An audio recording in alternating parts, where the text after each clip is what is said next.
Hey everyone, welcome to my channel. My name is Britt and I'm the owner of Even If Candle Company. And in this video, I'm going to show you how to make a candle while using the double boil method. Stay tuned.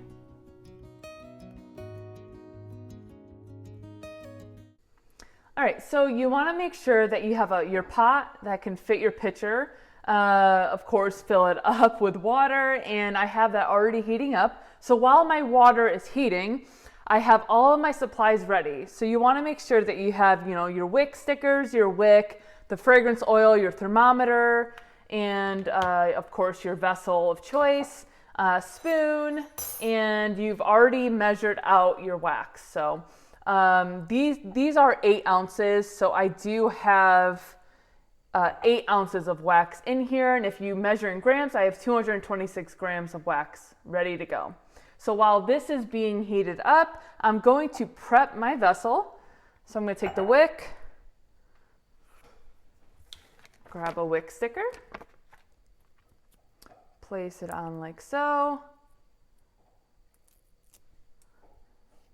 that off, and I eye it. I don't know, some people don't, some people make sure that they have a wick centered piece, whatever, but I've always had success just eyeing it, so let's do that.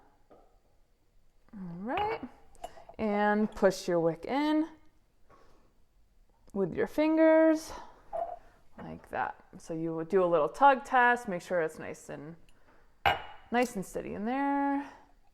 It's gonna stabilize when you put the wick holder in place. You can see this. So it's nice and centered, it's ready to be poured in. Okay, so now that your water is ready, you're gonna put your pitcher of wax in like so, and just let it hang out there. Remember, these have heat resistant handles, so you're not gonna burn your hand once it's melted. So you just wanna keep an eye on that. It takes a little bit. I do have a thermometer here. So this is soy wax. So whatever wax you use, make sure that you know what temperature it can go up to. This soy wax, so 185 degrees is what I can melt this to. So I'm gonna wait on that and then we'll start pouring.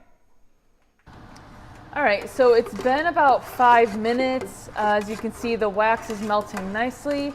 You wanna make sure that during this process that you are stirring occasionally and breaking up some pieces that might be a little more stubborn. But yeah, it won't be much longer and we will get to the exciting part. All right, so you can see that the wax is melted, but it does not mean that it is ready. So let's check that temperature and see if it's at 185. It's at 174 right now. So let's keep it boiling for up to 185 and then we can take it off. All right, guys, let's check. It's at 185.1. So you can take this off, turn off your stove top, give it a quick mix, and put it on the other side of your stove here. So you can now turn off your fan. And I already measured out my fragrance oil of choice. I am using 6%, which is 15 grams for 226 grams of wax. So let's actually check the temperature here. And it's ready to be poured in.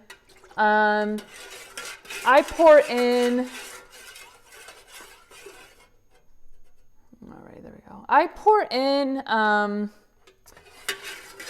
when it gets to like 180, between 170 and 180, there's nothing wrong with pouring in your fragrance oil as soon as you take it off the stovetop either.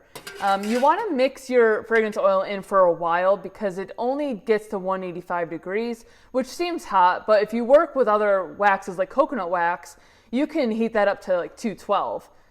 So you can stir coconut wax for 10 seconds and be done, but you do want to make sure with a soy wax that you are stirring it for at least 30 seconds, and then we'll be ready to pour in the vessel.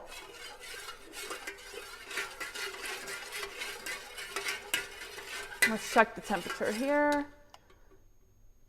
It's at 165. That is a really good pour temp.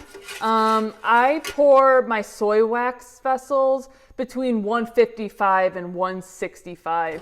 So we can stir this a little more since I was talking a little bit during the stirring process.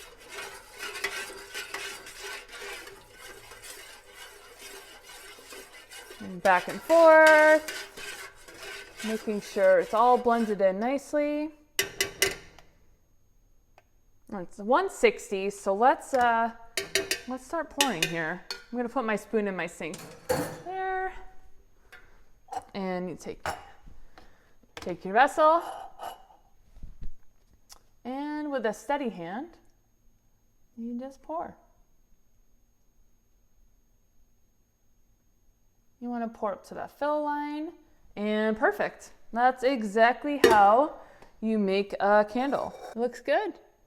So we are going to set that aside. So now that the vessel is poured into, we're gonna wait a good 30 minutes, an hour, and we'll check in on the candle and make sure it's curating properly. Been about an hour since we poured our candle. So as you can see, it is hardened up. So at this point, I'm gonna trim the wick. Get that off there. All right, and there we go. So it's gonna be 1/4 inch here. So now that your wick is trimmed, you can label it, make it your own personality, your own style. And I would wait about 2 weeks before I sold a candle, just so the cold and hot throw are fully there for your customer. If you're interested in using any of the products that were in the video, all the Amazon affiliate links will be listed below in the description. As always, thank you so much for watching, and I'll see you soon.